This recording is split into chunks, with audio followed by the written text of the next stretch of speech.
To the National Post, from killings to rape, the heinous crimes that could get you less time in jail than a Freedom Convoy organizer. You can commit some extremely violent crimes in Canada without the Crown seeking a sentence as harsh as what they're requesting for Tamara Leach. They get upset because I have an ad blocker on. Last week, Crown prosecutors announced they were seeking jail sentences of up to 8 years for Tamara Leach and Chris Barber, two organizers of the Freedom Convoy protest. Both were convicted of mischief, but the Crown is mass mischief. But the Crown is seeking a minimum sentence of 7 years in jail for Leach and 8 for Barber, who was also found guilty of counseling others to disobey a court order. The Crown has argued that the disruptiveness of the Freedom Convoy blockades warrants the harsh sentence, but in a statement this week, Conservative leader Pierre Poilievre said courts are throwing the book at Barber and Leach while simultaneously giving free rein to rampant violent offenders and anti-Semitic rioters. So we could go through a few of them. Sexually assaulting a baby. The accused can't be named due to a publication ban, but he's a BC man convicted of sexually assaulting his 1-year-old daughter. Specifically, he rubbed his penis against the child's exposed genitals while filming it on his cell phone. In March, Crown prosecutors sought 5 to 6 years for the man's conviction for sexual assault, possession of child pornography, and sexual interference with a minor. Using a car filled with guns to ram into Justin Trudeau's house. I didn't even hear about this, did you?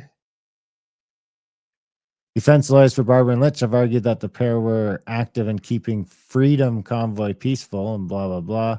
Months before the Freedom Convoy got underway, an Army reservist angry about COVID lockdowns filled up a car with guns, smashed through the gates of the official prime ministerial residence, and was stopped as he attempted to approach the residence to arrest then Prime Minister Justin Trudeau. The reservist crimes were much, much more serious than mischief. He was convicted of 7 weapon charges and 1 charge of destruction of property. But the Crown in this case sought a sentence of 6 years. I mean, no kidding, they didn't tell us about that. They must have been worried that would get people riled up. Killing multiple people, innocent people via drunk driving. When it comes to crimes that kill people, vehicular manslaughter is routinely among the most lightly punished. There exist any number of examples of Canadian driver killing someone through inattention, recklessness, and getting off with nothing more than a fine and a brief driving ban. Edmonton man Taylor Yamachuk killed a senior couple while driving drunk in 2022. The Crown in this case sought and received a 5-year jail sentence. 5 years was also the sentence sought by the Crown in the case of a Newfoundland man who took the wheel after drinking all day at a 2019 music festival, causing a crash that killed couple John and Sandra Lush and seriously injured their daughter and boyfriend who were in the back seat. Stabbing a man to death because he told you to stop abusing your girlfriend.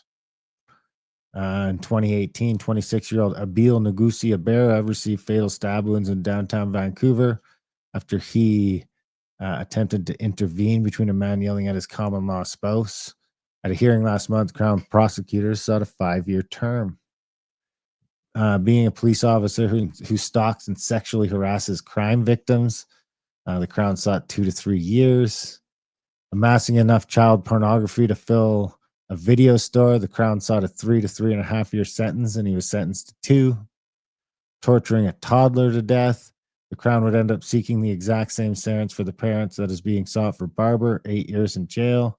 Shooting at police, Ahmadi ultimately received just 4 years in addition to a $1,000 fine because he was also drinking and driving. Intentionally ramming a car loaded with children and pregnant women, sentenced to 5 years.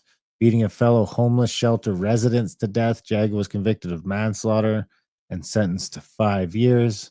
Raping a minor and bragging about it online, the judge went with 3 years and 3 months.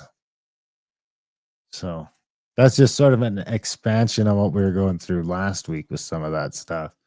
I was asking for help on finding a quote that's been going around lately about this kind of justice system, not the 2-tiered system, which is quite obvious, but Nietzsche, I found one from Nietzsche that says there's a point in the history of society when it becomes so pathologically soft and tender that, among other things, it sides with those who harm it, criminals, and does this quite seriously and honestly.